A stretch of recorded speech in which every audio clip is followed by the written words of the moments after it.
FTP நேயர்களுக்கு வணக்கம். 2026 தேர்தலுக்கான மாவட்ட வாரியான கள நிலவரங்களை தமிழ்நாடு முழுவதும் பார்த்து வருகிறோம். அந்த வரிசையில் இப்பொழுது நாம் பார்க்க இருக்கும் மாவட்டமானது தென்காசி மாவட்டம். இந்த மாவட்டத்தில் இருக்கக்கூடிய சாதக பாதகங்களை பற்றி பேச நம்மோடு வம்சி அவர்கள் இணைந்திருக்கிறார். வணக்கம் சதீஷ். தென்காசி மாவட்டத்துல எவ்வாறு இருக்கிறது கள நிலவரம்? தென்காசி டிஸ்ட்ரிக்ட் அந்த குத்தால அறியாமல் குழுக்குழுன்னு எல்லாம் இருக்கும். பட் ஆனா டிஸ்ட்ரிக்டும் ரொம்ப வால்டைலா இருக்கும். விருதுநகர்ல பார்த்தோம் கொஞ்சம் ரொம்ப டைனாமிக்கா, அந்த மாதிரி இங்கேயும் ஒரு சைட்ல இந்த ரொம்ப டைனாமிக்கா இருக்கும். இதுல வந்து மைனாரிட்டிஸ் கொஞ்சம் நல்லா இருக்காங்க. அவங்களோட இது தேவேந்திர குலர் வந்து தென்காசி பார்லிமெண்ட் தான் அவங்களோட ஹோம் பார்லிமெண்ட், அவங்களோட கோட்டைன்ற மாதிரி நினைக்கக்கூடிய ஒரு தன்மை இருக்கு. இங்க நாடார் ஓட்டு இருக்கு, மறவர் ஓட்டு கொஞ்சம் நல்லா இருக்கு. ஸோ அந்த அளவுக்கு ஒரு மிக்சடான இது இருக்கு. ரொம்ப போல்ரைஸ்டாகவும் கொஞ்சம் பல இடங்கள்ல போகும். ஸோ இங்க வந்து மொத்தம் 5 பார்லிமெண்ட் தொகுதி. இது வந்து 2021 தான் இது ஃபர்ஸ்ட் இது ஒருங்கிணைந்து திருநெல்வேலி மாவட்டத்துல இருந்து பிரிச்சு ஃபார்ம் பண்ணாங்க. இதுல வந்து 5 சட்டமன்ற தொகுதிகள்: சங்கரன் கோயில், வாசுதேவநல்லூர், கடையநல்லூர், தென்காசி, ஆலங்குளம். ஸோ ஃபர்ஸ்ட் நம்ம இங்க சங்கரன் கோயில்னு ஆரம்பிக்கலாம். சங்கரன் கோயில்ன்றது ஃபர்ஸ்ட் இதுவும் அதிமுக ரொம்ப ஸ்ட்ராங்கா இருக்கிற இது. திமுக ஆரம்ப காலத்துல இருக்கு. 67, 71, 77 கூட திமுக வேட்பாளர் சுப்பையா தாங்க வெற்றி பெறாரு. அதிமுக முதன்மை 80 ஜெயிக்கிறாரு, 84 அதிமுக ஜெயிக்கிறாங்க. அப்புறம் திமுக தங்கவேலு 92 ஜெயிக்கிறாரு. அதிமுக வந்து 91 கைப்பற்றாங்க. அப்புறம் 96 தமிழ்நாடு அளவுல அதிமுக 4 தொகுதியில மட்டுமே ஜெயிக்குது. அது 4 சங்கரன் கோயில் ஒண்ணு. இங்க சிறு கருப்பசாமி வந்து 96 ஜெயிக்கிறாரு. அவர் வந்து 96 to 2011 தொடர்ந்து 4 தேர்தல் வெற்றி பெற்றாரு. அப்புறம் 2012 அவர் மறைந்தார். இவர் சங்கரன் கோயில் இடைத்தேர்தல் ஜெயலலிதா சவாலில் விட்டாங்க. அது இந்த தொகுதி இடைத்தேர்தல் தான். அப்புறம் அதிமுக முன்னாள் அமைச்சர் ராஜலட்சுமி அவங்க போன தேர்தலில் 2016 வெற்றி பெற்றாங்க. 21 வந்து இங்க ராஜா திமுக வெற்றி பெற்றார். அவர் தான் மாவட்ட செயலாளர் இருக்காருன்னு நினைக்கிறேன். ஃபர்ஸ்ட் 11 பார்க்கலாம். 11 கருப்பசாமி வந்து இங்க 50% ஓட்டு எடுத்துறாரு. ஏத்து போட்டிட்டு திமுக வேட்பாளர் 43% எடுக்கிறாங்க. பாஜகவுக்கு வந்து இங்க ஒரு 1.5% எடுக்கிறாங்க. அடுத்து நம்ம 16 தானே அதிமுக சேர்ந்த ராஜலட்சுமி அவங்க வந்து 44% எடுக்கிறாங்க. திமுக அன்புமணி அவர் 36% எடுக்கிறாங்க. மதிமுக சதன் திருமணிக்குமார் இவர் கொஞ்சம் நல்ல இங்க ஓட்டு இருக்கு. அவருக்கு வந்து இங்க 11% ஓட்டு அவர் எடுத்திருக்காரு. அப்புறம் குணசேகரன் பாஜக அவர் 2.5% எடுத்திருக்காங்க. நாம் தமிழர் ஒரு 1.5% எடுத்திருக்காங்க. 21 எடுத்துட்டோம்னா சங்கரன் கோயில் ராஜா அவர் வந்து 40% குறைஞ்சி 39% எடுத்திருக்காரு. ராஜலட்சுமி அவங்க 36% எடுத்திருக்காங்க. அமமுக இங்கேயும் கொஞ்சம் நல்ல ஒரு பிரசன்ஸ்க்காக ஸ்பிளிட் பண்ணியிருக்காங்க. 3.5%. எனக்கு தெரிஞ்சு இங்கேயும் ஒரு லிங்குஸ்டிக் ஓட்டு கொஞ்சம் அப்படி போயிருக்கலாம். நாம் தமிழர் இங்க ஒரு நல்ல ஜம்ப், தலித் கான்ஸ்டியூன்சி நாம் தமிழர் நல்ல ஜம்ப் 7.5% அவங்க இருக்காங்க. 1.5 7 போயிருக்காங்க. மக்கள் நீதி மையம் ஒரு 1% இங்க எடுத்திருக்காங்க. ஸோ இது ஒப்பிடும்போது நம்ம ஒப்பிட்டு பார்த்தோம்னா வச்சுக்கோங்க, நீங்க வந்து திமுகவுக்கு அந்த சுதந்திர மேഖലാக்கு கொஞ்சம் ஓட்டு கொஞ்சம் வந்தாலும் அது பெரும்பாலும் அந்த ஓட்டு வெளில தான் போயிருக்கு. அது எனக்கு தெரிஞ்சு அமமுக பக்கம் போயிருக்கு.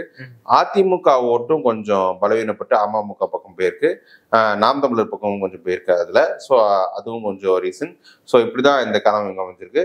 இப்போ நம்ம பார்லிமெண்ட் போர்ஷன் எடுத்து பார்த்தோம்னா அதிமுக கிருஷ்ணசாமி வந்து 24% அங்க இருக்கு. நம்ம ராஜபாளையம் சிவலிபுத்தூர் பத்தாத்தி எவ்வளவுதான்.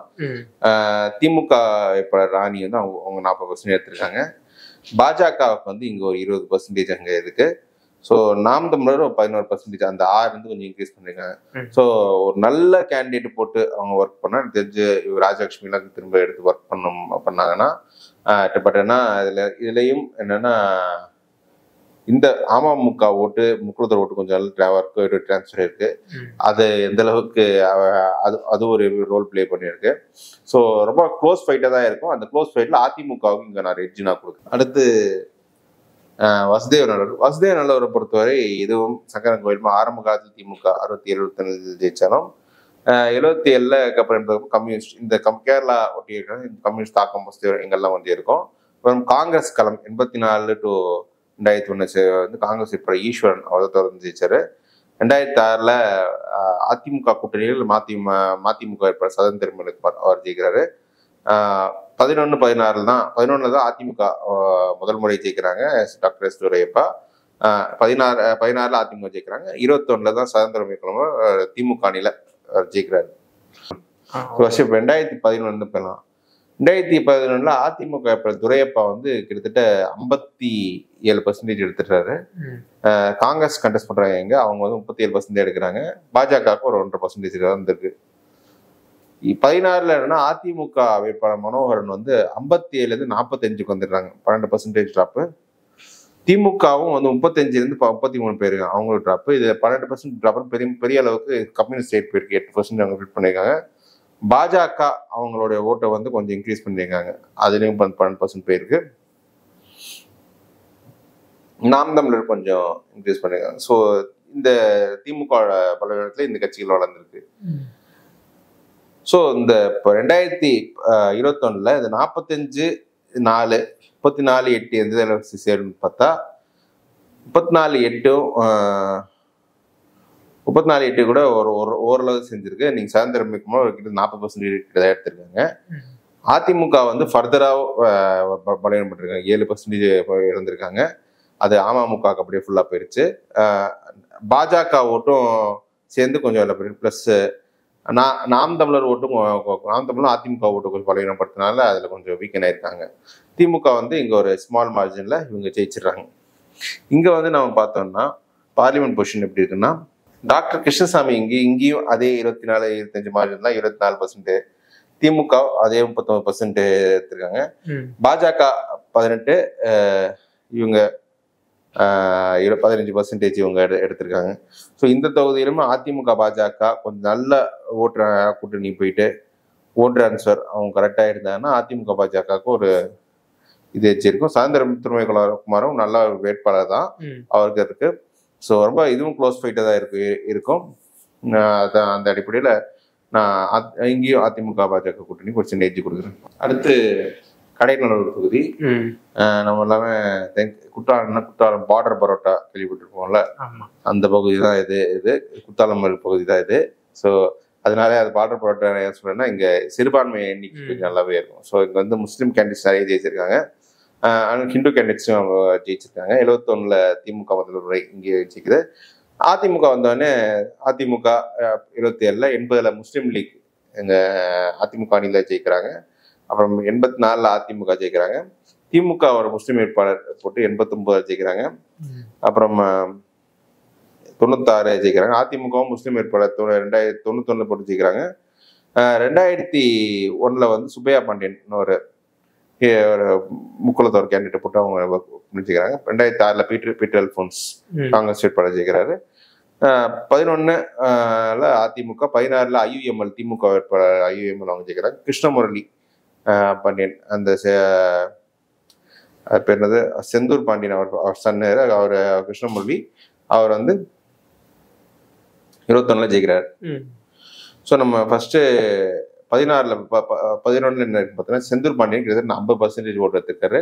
பீட்டர் அல்போன்ஸ் 40% ஓட்டு எடுத்திருக்காரு. ஸோ போல்டைஸ் எலெக்ஷன்ல SDP ஒரு 4% ஓட்டு ஸ்பிளிட் பண்ணிருக்காங்க. பாஜகவுக்கு ஒரு 2% தான் வந்திருக்கு.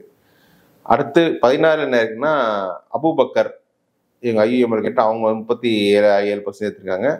அதிமுக வந்து இவங்க கூட்டணி கட்சியை கொடுத்துருக்காங்க. தமிழ்நாடு முஸ்லீம் லீக்னு ஒரு கட்சி, அதோட டேலர் சிம்பல் தான். அவங்க கண்டெஸ்ட் பண்ணதுல அவங்க வந்து 37% ஒரு ஸ்மால் மார்ஜின் தான் அவங்க தோக்குறாங்க. கோதை மாரியப்பன்ற தேமுதிக வேட்பாளர் அவங்க 8.5% எடுத்திருக்காங்க. பாஜகவுக்கு வந்து இங்க 7.5% எடுத்திருக்காங்க. SDPA ஒரு 3%. இதுல பாஜக ஒரு 7.5%, SDPA ஒரே மாதிரி தான். எங்கெங்கெல்லாம் முஸ்லீம் பாப்புலேஷன் நல்லா இருக்கும் அவங்க ஹிந்து இதை போட்டு அவங்க ஒரு எடுத்துடுறாங்க. நீங்க 21ல கிருஷ்ணமுரளி 43% எடுத்துருக்காங்க.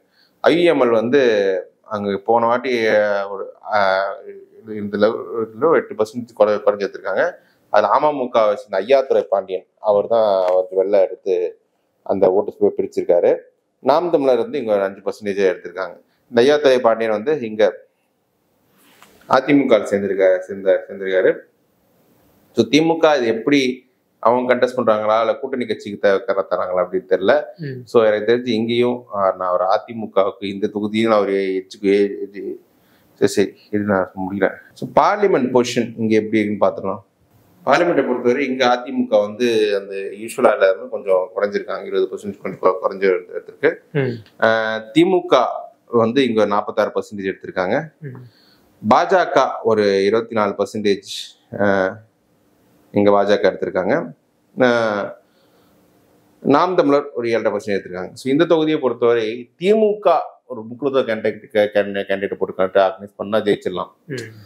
அவங்க என்னன்னா முஸ்லீம் கன்சாலிடேஷன் வந்துடும், திமுகவோட எஸ்சி கன்சாலிடேஷன் கொஞ்சம் கரெக்டாக இருக்கும், ப்ளஸ் மற்ற சமூகங்களில் திமுக அந்த இருக்கும். ஸோ அந்த அடிப்படையில் திமுக ஜெயிக்கலாம். போன முறை என்ன ஆச்சுன்னா அவங்க முஸ்லீம் கேண்டிடேட் போட்டதால அந்த திமுக ஹிந்து கேண்டிடேட் ஒரு ஸ்பெல்ல போயிருக்கு. ஸோ அதனால இந்த கடைநல தொகுதியை பொறுத்தவரை இதை திமுகவை பொறுத்தவரை. அடுத்து தென்காசியை பொறுத்தவரை ஆரம்ப காலத்துல காங்கிரஸ் போட்டியாக தான் இருந்தது.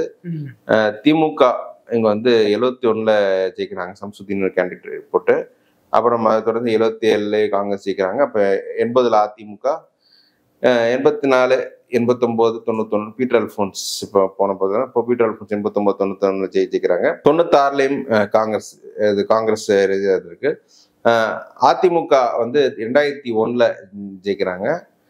2006 திமுக வந்து கருப்புசாமி பாண்டியன் அவர் இந்த ஏரியாவில் கொஞ்சம் நல்ல ஒரு influence issue candidate. Karuppusamy Pandian 2006 ஜெயிக்கிறாரு. சரத்குமார் 2011 அதிமுக வேட்பாளர் அவர் ஜெயிக்கிறாரு. அப்புறம் செல்வ மோகன்தாஸ் பாண்டியன் 16 அவர் ஜெயிச்சு 21 ஸ்மால் மார்ஜின்ல பழனி நாடார் கடைசி வரைக்கும் இது அதிமுக தான் பட் ஸ்மால் மார்ஜின்ல ஜெயிச்சிருக்காரு. ஸோ 11 என்ன பார்த்தீங்கன்னா சரத்குமார் வந்து 54% எடுத்துறாரு. திமுக கருப்புசாமி பாண்டியன் வந்து 41% எடுத்திருக்காரு. பாஜக ஒரு 2% ஓட்டு இருக்கு. 16 என்ன இருக்குன்னா செல்வம் மோகன்தாஸ் பாண்டியன் வந்து அவங்க ஒரு 43% எடுத்திருக்காங்க. காங்கிரஸ் இதே மாதிரிதான் ஒரு ரொம்ப க்ளோஸ் ஃபைட்டு, 500 ஓட்டு கம்மியாக தான் அவங்க தோத்துருக்காங்க. 43% அவங்க எடுத்திருக்காங்க. பாஜக ஒரு 6% எடுத்திருக்காங்க. தமிழ்நாடு காங்கிரஸ் ஒரு 3.5%, நாம் தமிழர் ஒரு 1.5%. ஸோ இதுல இந்த சரத்குமார் எடுத்த ஓட்டுல பெரும் பகுதி வந்து வெளில தான் போயிருக்கு, திமுக அந்த அளவுக்கு வரல. பாஜகவுக்கு 5% போயிருக்கு, பாஜக தென்காசி அதில் போயிருக்கு. அப்புறம் இவங்க தமிழ் மாநில காங்கிரஸ் அவங்களுக்கு போயிருக்கு, நாம் தமிழர் கொஞ்சம் போயிருக்கு. அதுக்கு கொஞ்சம் வந்து திமுகவுக்கு கொஞ்சம் வந்திருக்கு, அதிமுக கொஞ்சம் நின்று இருக்கு. ஸோ நீங்க 21 என்ன ஆகுன்னா அவங்க அதே எட்ஜில் திமுக கொஞ்சம் ஓட்டு ரீடிங் பண்ணி 42% எடுத்திருக்காங்க, இவரும் 42%. ஒரு இந்த முறையும் ஒரு 500 ஓட்டு வித்தியாசத்துல வந்து இவர் ஜெயிச்சிருக்காரு, பழனி நாடார் ஜெயிச்சிருக்காரு. ஸோ அந்த அளவுக்கு 2 பேருக்குள்ள கொஞ்சம் க்ளோஸ் ஃபைட்டாக இருந்திருக்கு. செல்வம் மோகன்தாஸ் பாண்டியன் இவருக்கு. நாம் தமிழர் வந்து இங்க 7% எடுத்துக்காங்க. நாம் தமிழர் கொஞ்சம் ஆர்கானிக்கா திமுக 2 பலவீனப்படுத்தி இன்க்ரீஸ் பண்ணிருக்காங்க. அமமுகவோட ஓட்டு வந்து 4.5%. அதாவது பிஜேபி உள்ள வந்து கான்ட்ரிபியூட் பண்றாங்க ஒரு ஓட்டு, அது ஒரு ஓட்டு நீங்க இவங்க அமமுக எடுத்திருக்காங்க.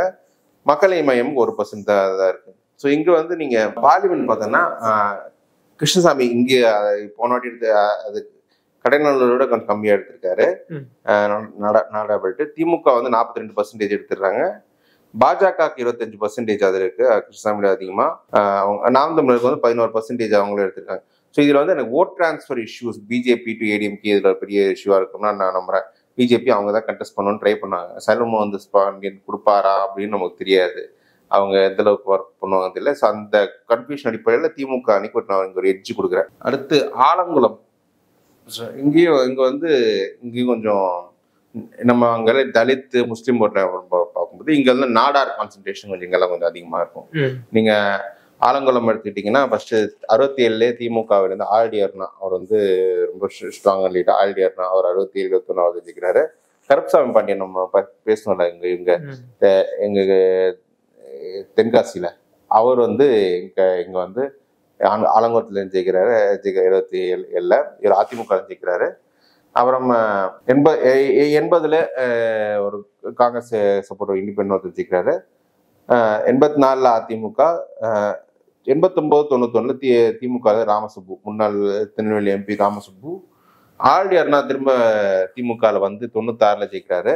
அப்புறம் 2001 ராஜேந்திர நாடார், அப்புறம் 2006 ஆழ்வார்னா டாக்டர் பூங்கோதை ஆழ்வார்னா அவங்க வந்து 2006ல ஜெயிக்கிறாங்க. 11 திரும்பி PG ராஜேந்திர நாடார், 16ல பூங்கோதை ஆழ்வார்னா மீண்டும் ஜெயிக்கிறாங்க.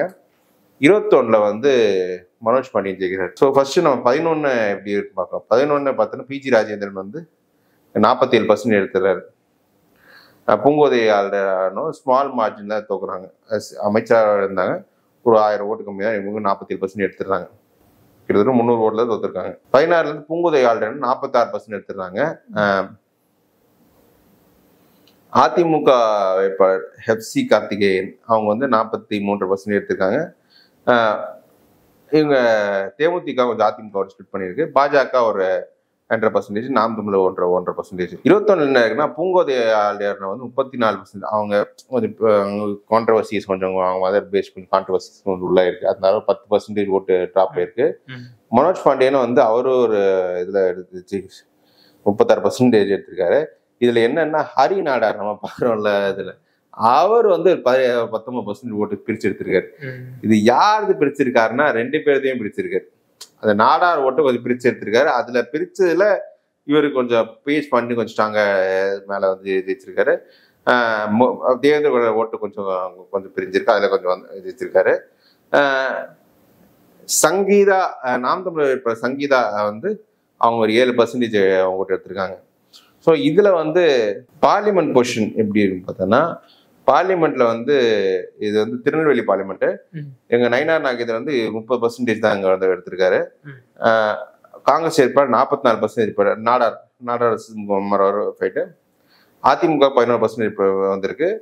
நாம் தமிழருக்கு ஒரு 10% இந்த கேண்டிடேட் எடுத்தாங்க. ஸோ அதிமுக பொறுத்த வரைக்கும் இங்க கேண்டிடேட் கிடையாது. முதல்ல மனோஜ் பாண்டியன் பொறுப்பு வந்து இந்த நாடார் லீடர்ஸ் கிடையாதுனால நாடார் கன்சால்டேஷன் ஓவர்வெல்மிங்கா திமுக இருக்கு. ஸோ ஆஸ் ஆஃப் டே திமுக தான் இருக்கு.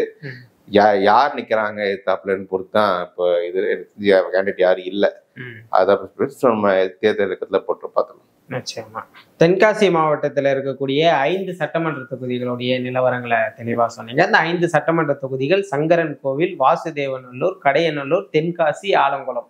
இதில் சங்கரன் கோவில் வந்து அதிமுக வெற்றி பெறக்கூடிய தொகுதியாகவும், வாசுதேவநல்லூரும் அதிமுக வெற்றி பெறக்கூடிய தொகுதியாகவும், கடையநல்லூர், தென்காசி, ஆலங்குளம் இந்த 3ம் திமுக வெற்றி பெறக்கூடிய தொகுதிகளாகவும் இருக்கு. தென்காசி மாவட்டத்தில் இருக்கக்கூடிய கள நிலவரங்களை தெளிவா சொன்னீங்க. நம்ம மேலும் ஒரு மாவட்டத்தில் சந்திக்கலாம்.